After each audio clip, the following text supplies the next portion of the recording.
আমি বলে নেবো।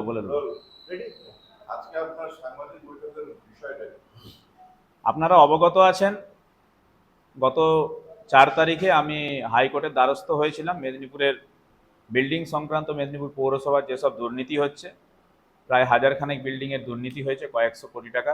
তার বিরুদ্ধে সমস্ত জায়গায় গিয়ে আমি বঞ্চিত হওয়ার পর কোনো জায়গায় বিচার না পেয়ে SDO, DM, SP, SUDA, urban development department, West Bengal government, সমস্ত জায়গাতেই কোনো জায়গায় সুরাহা না হওয়ার পরে আমি মহামান্য বিচারালয়ে গিয়েছিলাম। এবারে ব্যাপারটি হচ্ছে,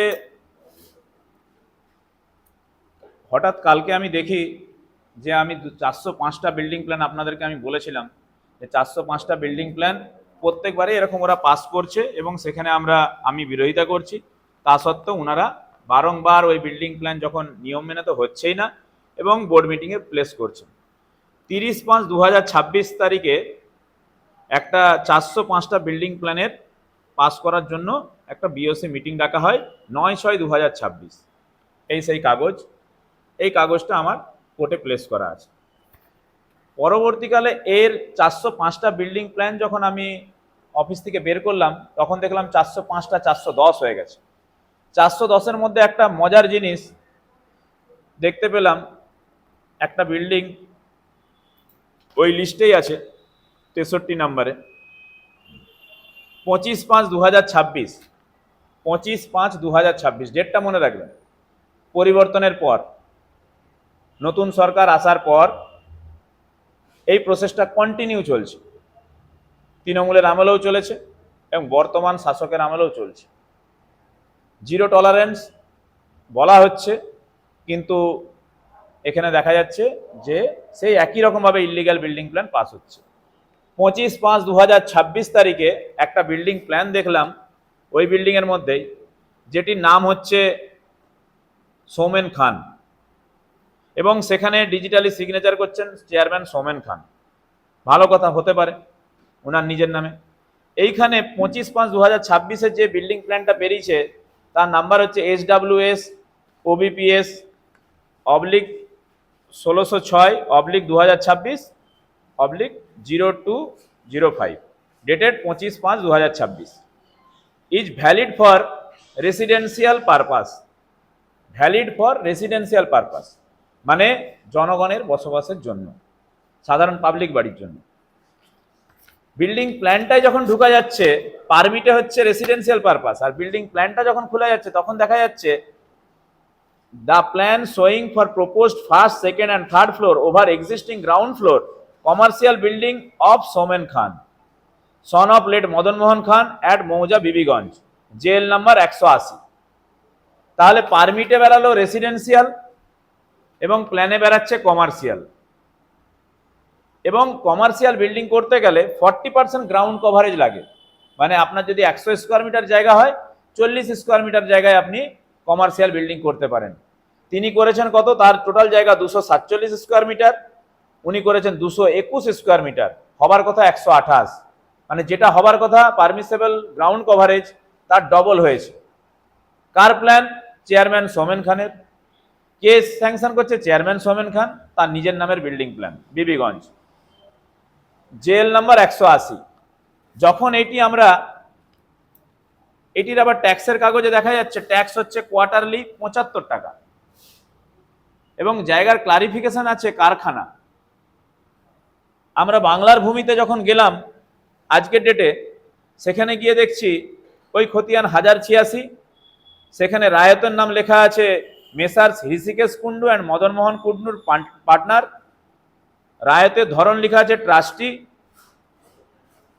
এবং এই যে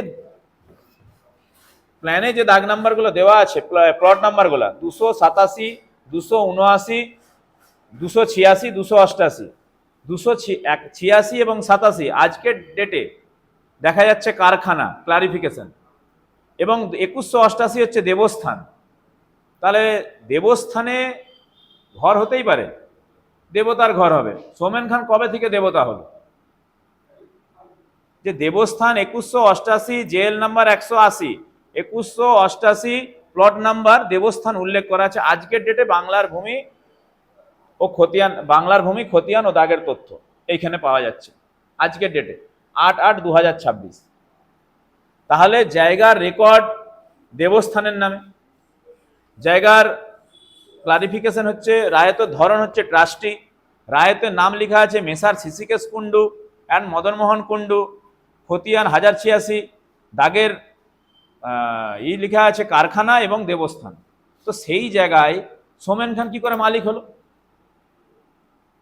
এবং সেখানে ট্যাক্সের কাগজে দেখা যাচ্ছে 2022-23 সালে মদনমোহন কুন্ডুর নামে ট্যাক্সের কাগজ ছিল, হঠাৎ 23-24 এসে সোমেন খানের ট্যাক্সের কাগজ হয়ে গেল। তাহলে সোমেন খানের নামে যদি ট্যাক্সের কাগজ হয়ে থাকে, জায়গা কিনলে চেঞ্জ হতেই পারে, কিন্তু রেকর্ড চেঞ্জ হলো নি। আমাদের বাংলার ভূমিতে দেখাচ্ছে অন্য জিনিস, আর পৌরসভার ট্যাক্সের কাগজে পরিবর্তন হয়ে গেল। আমরা ট্যাক্সের কাগজ পরিবর্তন করার জন্য কি করতে হয়? দলিল, রেকর্ড সমস্ত কিছু আমাদের মিউটেশন ডিপার্টমেন্টে জমা করতে হয়। মিউটেশন হওয়ার পর ফিস জমা করতে হয়। ফিস জমা করার পর ট্যাক্স আলাদা প্লট নাম্বার হবে, ট্যাক্স নাম্বার বেরাবে, হোল্ডিং নাম্বার বেরাবে, সেটা হতে পারে। কিন্তু জায়গার কাগজ আজকের ডেটে যার নামে, প্ল্যান অন্য লোকের নামে, প্ল্যান বেরাচ্ছে রেসিডেন্সিয়াল, এবং যখন প্ল্যান আপনার পারমিট বেরাচ্ছে রেসিডেন্সিয়াল, আর প্ল্যান যখন বেরাচ্ছে তখন হচ্ছে কমার্শিয়াল। যেমন কিছুদিন আগে কয়েকটা বিল্ডিংয়ে মেদিনীপুরের আপনারা জানেন, অবগত আছেন, একটা ব্যবসায়িক প্রতিষ্ঠান কেরানীতলের, সেখানে গ্রাউন্ড ফ্লোরটা ছিল আপনার parking, residential purpose building, ground ফ্লোরটা পার্কিং, তার দুটো প্ল্যান, সেখানেও সোমেন খানের সই দুটো জায়গায় করা আছে, জাল সই। সেই জায়গাতে আরেকটা বিল্ডিং প্ল্যান করা আছে, যেটা হচ্ছে ওইগুলাকে কমার্শিয়াল দেখিয়ে সেগুলাকে আপনার বিজনেস পারপাস দোকান ঘরগুলো বিক্রি হয়ে গেছে। তো এর মানে আপনার দুর্নীতিটা যত খোঁড়া যাচ্ছে তত বেশি করে বেড়াচ্ছে। গতকাল বিকেল 4টার সময় মেদিনীপুর শহরবাসীর অনেককে আমি সময় দিয়েছিলাম, আমাদের এই জেলা কংগ্রেস অফিসেই প্রায় 50-60 জন এসেছিলেন, প্রত্যেকে ভুরি ভুরি অভিযোগ, এবং কি ভাবে দুর্নীতি হয়েছে। মেদিনীপুরের বয়স্ক সিনিয়র সিটিজেন মানুষরা এসে, মানে তারা সমস্ত জায়গায় ঘুরে, শিক্ষিত মানুষ, কেউ ব্যাংকের রিটায়ার পার্সন ছিলেন, কেউ ভালো জায়গায় চাকরি করতেন, কেউ ভালো জায়গায় মানে আর্মিতে কাজ করতেন, তারা এসে যখন পাশে এরকম বিল্ডিং হচ্ছে, প্রমোটারের সঙ্গে ঝামেলা হচ্ছে, তারা 4 ফুট দেখিয়ে প্রথমে যখন G+3 শুরু করলো তখন 4 ফুট ছেড়ে করলো, খুঁড়ছে একদম আপনার 5 মিটার 6 মিটার গর্ত পর্যন্ত, লোকের ঘর ক্র্যাক হয়ে যাচ্ছে, ড্রেন ভেঙে যাচ্ছে। পরবর্তীকালে সে G+10 তৈরি করে নিচ্ছে, 8 তৈরি করে নিচ্ছে, রাজাবাজার থেকে আরম্ভ করে আপনার বিধাননগর, শরৎপল্লী, সর্বত্র একই জায়গা। তাহলে এই লোকগুলো বারংবার বলছে, আমাকে চিঠি কালকে দেখেছি, এতগুলো চিঠি হয়েছে, ওনারা পৌরসভায় দিয়েছেন, এবং অনেকে বললেন আপনিও বোর্ড মিটিংয়ে ছিলেন, আপনি প্রতিবাদ করেছেন, কিন্তু আপনি চলে যাওয়ার পর বিল্ডারদের সঙ্গে বসে উনার কয়েকজন সাগরেদকে নিয়ে উনি আবার সেই আমাদের যে কার্যবিবরণীটা লেখা হয়, সেই কার্যবিবরণীটাকে ট্যাম্পারিং করে দিচ্ছেন, যেটা আমি লিখিতভাবে আগেও অভিযোগ জানিয়েছি পৌরসভায়, এবং সেটা নিয়ে কোর্টে গেছি। এই রকমভাবে দুর্নীতি হচ্ছে, এবং দেবত্ব জায়গা হড়পে নিয়ে সোমেন খান তিনি নিজের বিল্ডিং প্ল্যান পাস করছেন, সেই বিল্ডিং প্ল্যানে কোথাও কমার্শিয়াল দেখানো আছে, আবার কোথাও রেসিডেন্সিয়াল। এই ভয়ঙ্কর দুর্নীতি মেদিনীপুর শহরে, কারণ উনি আমাদের প্রথম নাগরিক, পৌরসভা হচ্ছে আমাদের চেকার, মানে সমস্ত বিল্ডিং প্ল্যান যা হবে, যা কিছু হবে, সব কিছু চেক করার জন্য সরকার থেকে মানে দায়িত্বভার দেওয়া আছে, এবং আমরা ইলেক্টেড, সেখানে আমরা পৌরসভা চেক করার জায়গায় পৌরসভার যিনি মাথা তিনি দুর্নীতি করে যাচ্ছেন। এই রকম দুর্নীতির আশা করছি বিচার হাইকোর্টে পাবো, এবং মেদিনীপুরের সাধারণ জনগণের উদ্দেশ্যে বলি, আপনাদের জন্য আমি এই লড়াইটা লড়ছি। আমি কোনো ব্যক্তি স্বার্থে নয়, আমি দলীয় স্বার্থে নয়, আমি মেদিনীপুরবাসীর আগামী প্রজন্মের জন্য এবং মেদিনীপুরবাসীর প্রতি দায়বদ্ধতার থেকে আমি এই কেসটা লড়ছি। এবং আপনাদের কাছে যা যা ডকুমেন্টস আছে এই রকম দুর্নীতি সংক্রান্ত, আমি মোহাম্মদ সাইফুল, কাউন্সিলর 21 নম্বর ওয়ার্ড, আমার ফোন নাম্বার 9614262125, আমার সঙ্গে যোগাযোগ করুন এবং আমাকে দিন, আমি যথাসাধ্য চেষ্টা করব আপনাদেরকে ন্যায় বিচার এনে দেওয়ার।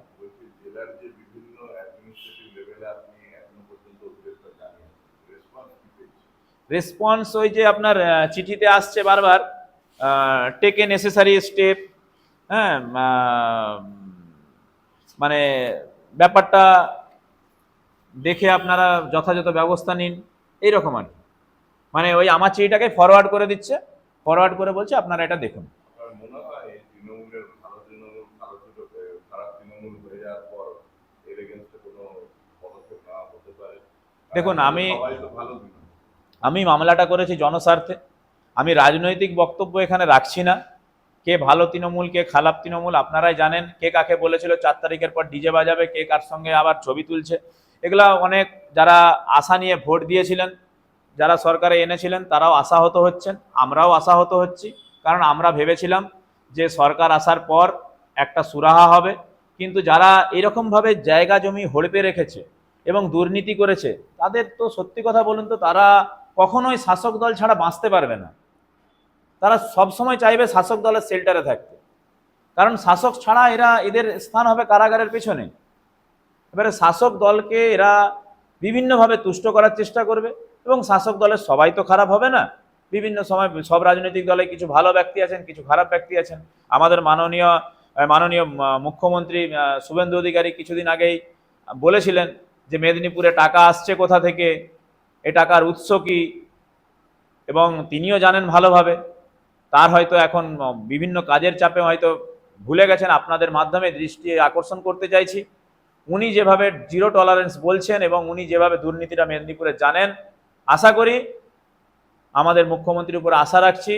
শুভেন্দুদা নিজের শহর, নিজের জেলা, একসময় অবিভক্ত মেদিনীপুর জেলা, সেই জেলার পুরনো শহর মেদিনীপুর শহর, সেই শহর স্বাধীনতা সংগ্রামের শহর, সেই শহরকে যেভাবে কংক্রিটের জঞ্জালে পরিণত করা হচ্ছে, মেদিনীপুর মিউনিসিপ্যালিটি বিল্ডিং রুলসটাকে পুরোপুরি ভায়োলেট করে, সেটার বিরুদ্ধে উনি ব্যবস্থা নেবেন। এবং কথা বলে কিছু লাভ হবে না। বারংবার চিঠি আকারে দিয়েছি, বোর্ড মিটিংয়ে বলেছি, বোর্ড মিটিংয়ে অনেক কথা কাটাকাটি হয়েছে, উনি চুপ করে থাকেন। প্রত্যেকবারই বলেন এই ভুলটা আর করব না। উনি কোনো নিয়ম নাকি জানেন না। এখানে একটা দেখুন, এখানে একটা লেখা আছে, বিল্ডিং প্ল্যানটা যে সোমেন খান নিজের নামে পাস হয়েছে, এখানে লেখা আছে subject issue of the sanction of erection of the building plan and issuing the building permit under rule 21। এই আন্ডার রুল 21টা কি? মিউনিসিপ্যালিটি অ্যাক্টে লেখা আছে।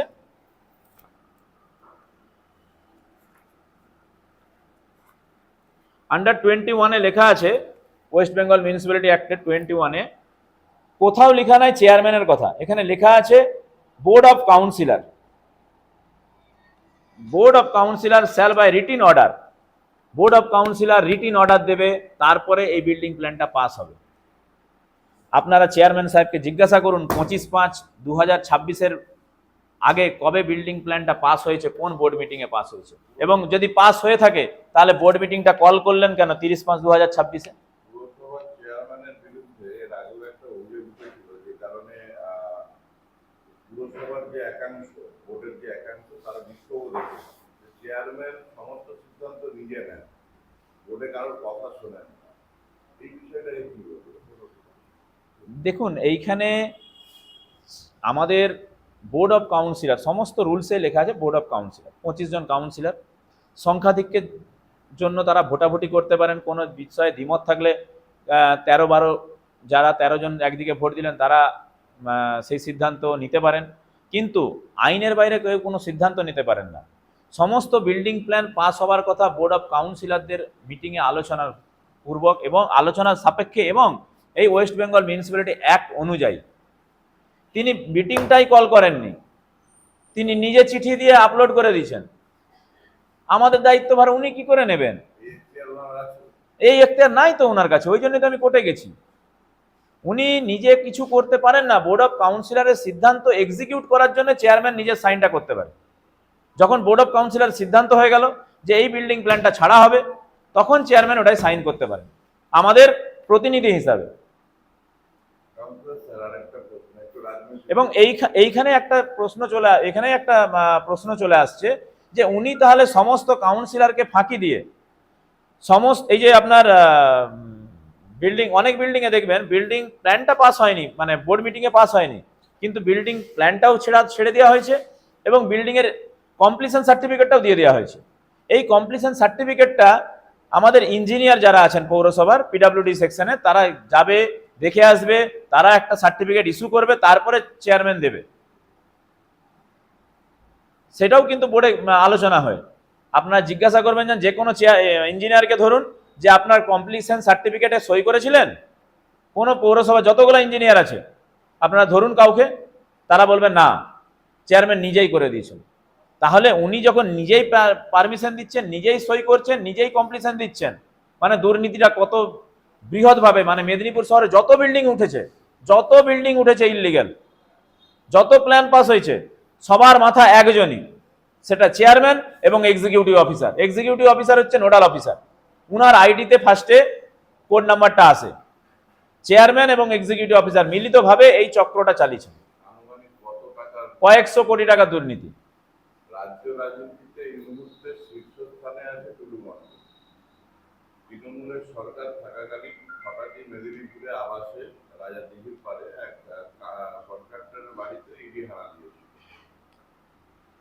কি পেয়েছে না পেয়েছে সেটা প্রকাশ্যে আসেনি, কিন্তু উনি একটি 2 থেকে 2.5 কোটি টাকার গাড়ি নিয়ে ঘোরাফেরা করেন, ডিফেন্ডার গাড়ি। আপনার মনে হয় না যে মেদিনীপুরেও তদন্ত হওয়া উচিত? দেখুন, কেউ 2 কোটি 2.5 কোটি টাকার গাড়ি নিয়ে ঘুরতেই পারেন, তার আইটি ফাইল দেখতে হবে, তার কি ব্যবসার অবস্থান আছে দেখতে হবে, তিনি কত টাকা ইনকাম করেন সেটা দেখতে হবে। কারণ আজকে আমাদের মেদিনীপুরে 2.5 কোটি টাকার গাড়ি একটা দেখা যাচ্ছে বলে চোখে পড়ছে, কিন্তু কলকাতার বুকে, দিল্লির বুকে দেখবেন না শয়ে শয়ে হাজার হাজার গাড়ি আছে। তার কনসার্ন ডিপার্টমেন্ট আছে, তার আইটি আছে, জিএসটি আছে, দেখতে হবে তার ফাইল, না দেখে তো বলা যাবে না। হ্যাঁ, এবারে দুর্নীতিটা আলাদা বিষয়। কেউ কারো টাকা থাকতেই পারে, সে 5 কোটি টাকা 10 কোটি টাকার বাড়ি করতেই পারে। শাহরুখ খান 1000 কোটি টাকার বাড়ি করেছে, তার ইয়ে আছে। বিভিন্ন লোকের বিভিন্ন রকম থাকতেই পারে, সে আইটি ফাইল, তার এটা তদন্ত সাপেক্ষ না হয়ে বলতে পারবো না। এইটা যেমন আমি দেখতে পাচ্ছি যে ইললিগাল হয়েছে, এবং তার ইললিগাল থাকতেও পারে, নাও পারে, কিন্তু সেটা তদন্ত করুক। যেটা আজকে আমাদের যে সরকার এসেছে, তার যদি মনে হয় আপনার মাধ্যমে, আমাদের মাধ্যমে, তারা তো সেটাও শুনছেন, ইডি সিবিআই তদন্ত করেছেন, তারা তদন্ত করুক, তদন্তে বেরিয়ে আসবে। আপনার এই প্রতিবাদে অন্য আর কোনো কাউন্সিলরকে পাশে পেয়েছে? শুনুন, আমাদের পৌরসভায় 25টা ওয়ার্ডের মধ্যে তো আমি একা কংগ্রেসের কাউন্সিলর জিতেছিলাম, এবং বাকি ম্যাক্সিমাম কাউন্সিলরই সব তৃণমূল কংগ্রেসের। এবং তৃণমূল কংগ্রেস মানেই পাবলিকের কাছে একটা চোর আর তৃণমূল দুটো সমার্থক শব্দ হয়ে দাঁড়িয়েছিল। সেহেতু তৃণমূলের কাউন্সিলরদের মধ্যে 2-1 জন যদিও চুরি করেননি, কিন্তু এই অ্যালিগেশনের জন্য তারাও সেরকমভাবে সক্রিয় নয়। কিন্তু আমার সঙ্গে সবাই যোগাযোগ করেছেন এবং লড়াইয়ে সমর্থন জানিয়েছেন, এবং বলেছেন তুমি লড়াই করো, আমরা তোমার পাশে আছি। ওনাদের পাশে থাকা না থাকাটা কোনো ম্যাটার করছে না। আমার বিল্ডিং রুল ভায়োলেট হয়েছে, আইন মাফিক কাজ হয়নি, আমি আইনের দ্বারস্থ হয়েছি।